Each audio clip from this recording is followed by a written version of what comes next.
Hi guys, I'm Adam Wilborn from WhatCulture, joined by Adam Nicholas from WhatCulture to bring you all the news this evening ahead of our stream of NXT Takeover War Games. But let's dive straight into it, dealing with Tessa Blanchard. Now, lots of reports, of course, over recent weeks and months about her future ever since she left Impact Wrestling at the end of June. But some really interesting developments coming out from Wrestling Inc. over the weekend. I think generally people have assumed that neither WWE or AEW supposedly want to sign Blanchard because of allegations that came out earlier on this year. That is apparently not the case. Apparently, the reason why Tessa Blanchard hasn't signed with either AEW or WWE and why they are both still competing for her signature is that she is still celebrating her recent marriage to fellow wrestler Dagger, and the ongoing issues with the ongoing global bastard mean that they are kind of stuck or have chosen to remain in Mexico until, I mean, it's not really something that's blowing over, but until situations get a little bit better. But by all accounts, Adam Nicholas, WWE and AEW both really want to sign her, and you can sort of understand why. Yes, she comes with a lot of baggage and a lot of allegations, but she is probably one of the most talented free agents right now. Absolutely. It's like you say, it's a coin toss, yeah? But for the purposes of this, you've already mentioned the allegations. So I'm just going to focus on the fact that she's a very good wrestler. And before all of this, I think you would be hard-pressed to find a better angle than her actually winning the Impact Wrestling Championship. Like, that was huge. She was the first woman to ever do that. And there was a reason for that, because she was really, really good. Now, obviously, I guess, to be fair, given both companies' previous history, I don't think any allegations will be enough to put them off wanting to sign Tessa Blanchard. The sort of history that comes with her as a performer as well, and her father and everything that comes with it, is there very much another performer, you could say, in the ilk of Charlotte Flair. She comes with all the package. I guess you just have to weigh up whether or not you want to dabble and how true or not you feel the allegations are, which we must point out are, of course, still allegations.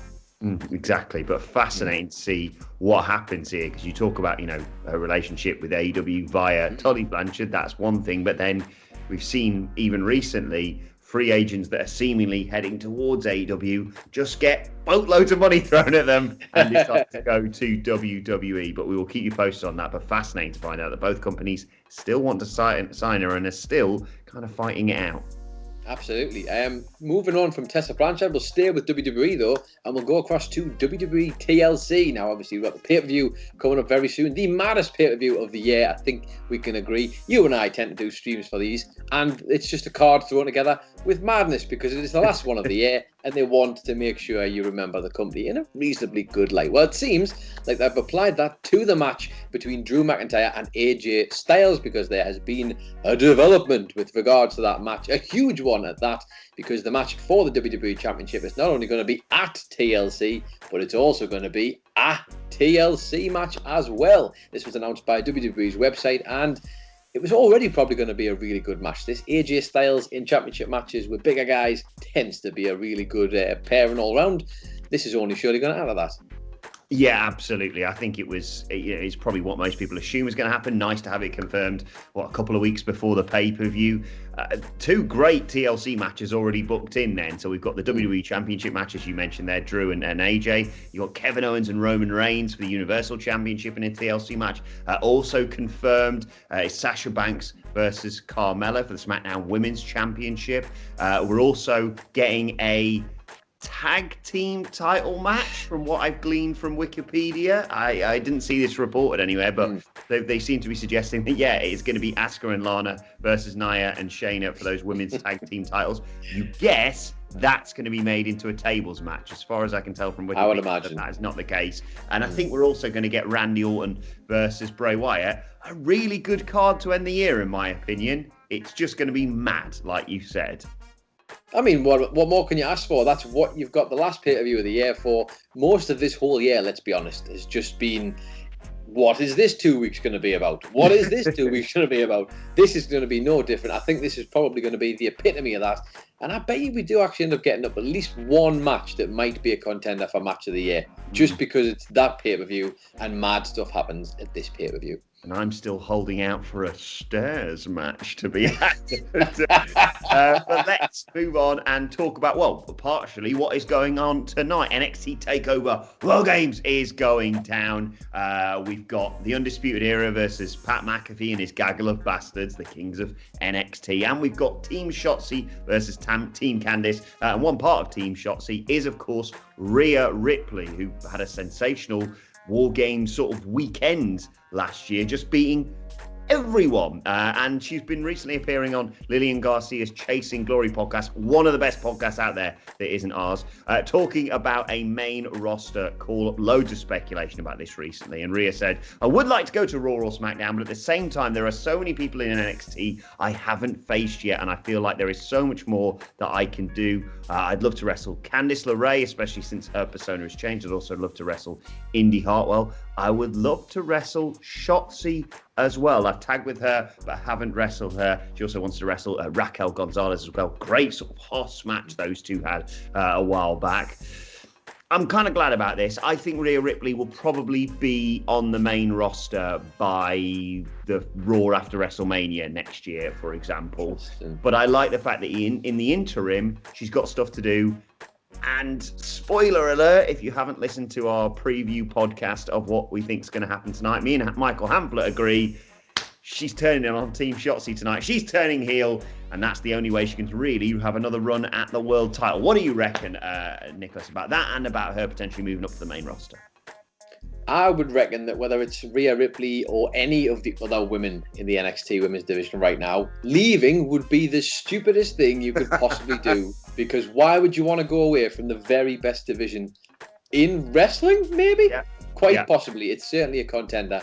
I don't think there's any need to rush her out of there because, let's be honest, everybody knows about NXT. The history of the performers going out of there up on the main roster isn't one that fills you full of joy. I'm sure they would look. What they did with the greatest female world champion they ever had. They went, let's have you bite Becky Lynch's neck.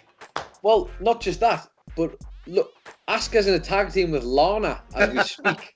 Adam Wilborn. But yeah, look, Rhea Ripley's got loads of time left. There's no rush to get out of there at all. I do think she's got unfinished business in NXT. I wouldn't be surprised at all to see them give her another run with the belt at some point. If a heel turn is the thing that might facilitate that, maybe. I'm not so sure. I'm not so sure about the heel turn tonight. I don't know if they'll go 2 women's heel turns in a row, like year on year. I don't know. But then again, what do I know? I'm just some guy who watches wrestling. But yeah, I can't wait for that. Those both War Games matches tonight. And I'd say one of the most unpredictable triple threats in recent memory. I genuinely can't call who's leaving with that NXT North American Championship. Absolutely. And it's a good thing because, like, Leon Ruff has been an absolute sensation, a real, genuine, like, new introduction that's made things feel fresh. And this Johnny and Damian Priest stuff has been going on for a while, and it feels brand new and fresh because of that extra dimension. And I know the angle is like he's the joke, but it's added to everything, and you can't argue with that, Adam Wilborn. That's what I want for my goddamn wrestling.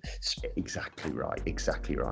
I was going to try and segue there, but didn't want to cut you off. Speaking of things that I want from my goddamn wrestling, my friend, and apparently the rest of the world is also interested in, as you will remember, Le Dîner Debonair, which happened on AEW, was fantastic. You may have thought differently about it, but it certainly got the world of wrestling talking. But it also seems to have got the world in general talking about it, because MGF and Chris Jericho this weekend have both been reacting to the exceptional response to Le Dîner Debonair. No, you aren't in a time machine. We haven't gone back a few weeks and months when this has just happened, because the New York Times have just announced their best, a big end of year list, the best performances of 2020, etc., and the best performers of 2020. And it happens that MGF, specifically MGF, I should point out, not Chris Jericho, I'll let you dig into that one, has been basically added to this list amongst actors from shows like The Queen's Gambit, from High Fidelity, from I May Destroy You, all shows where brilliant stuff has been happening. Well, MGF finds himself in that bracket for that performance, and they both reacted in kind. We'll go with Jericho first, who obviously was just missed out of this, and just said huge props from the New York Times for MGF and for acknowledging MGF and the Dîner Debonair. Once again, proof that wrestling comes in many shapes and forms, but the most important thing is that it entertains. and then goes on to take the piss out of some other. The Louisville Dipsh Times, as he puts it, is still whining about it, because obviously it was quite divisive and some people really like serious wrestling, but I thought it was amazing. Got loads of eyes on it. It shows you what they can do. I just can't get over the Chris Jericho stuff. Yeah, it makes me laugh so much. But MGF also reacted, and I have to go a bit more serious on this account because he had a bit of a personal thing going on at the same time. He says, my grandpa just died of cancer. His biggest love was music, and he led one of the best party bands of all time. He said that the day would start off with him reading his daily New York Times paper in the morning, and we eat my grandmother's delicious challah French toast. He then goes on to say, later in the evening, we get in his car, drop the top, and he'd blast jazz. I'd listen to the Rat Pack era in awe with him. He says he loved every second of mine and CJ's rendition of Me and My Shadow, and so did the New York Times. So basically, what I'm getting at is Chris, me in the spirit of my papa, would like to say, eat turds. Hey, you've got to get it in still, no matter what is going on.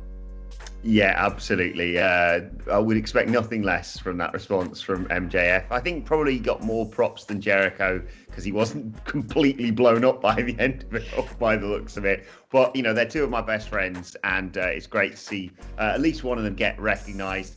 And like you, I thought I took Ladina Debonair for what it was. I can separate my serious wrestling stuff with just a bit of fun, and I'm glad that it's been, more widely acknowledged because it deserves to be. There's often times that wrestling funny does not translate to normal life funny, but I thought it was hilarious, and I've been very insistent about a lot of friends of mine, certainly like casual wrestling fans or people who've sort of lapsed, that they watch that and they just are blown away by it. And, the comparisons to The Rock are just going to continue, and deservedly so for MJF, in my opinion. Absolutely. I mean, the whole point of doing a segment like that is to get people outside of the bubble of wrestling talking about a product and maybe bring some eyes in from elsewhere. When else can you remember wrestling? I mean, obviously, I'm sure there's a long history of it, but in recent memory, when was the last performer you can remember, a wrestler who was on the New York Times best performers list? I don't think I can remember it, unless The Rock's been on there at some point, but I'm sure someone can let us know in the comments below. That's the whole point for this kind of thing. Loved it, and I think we should see more stuff like that.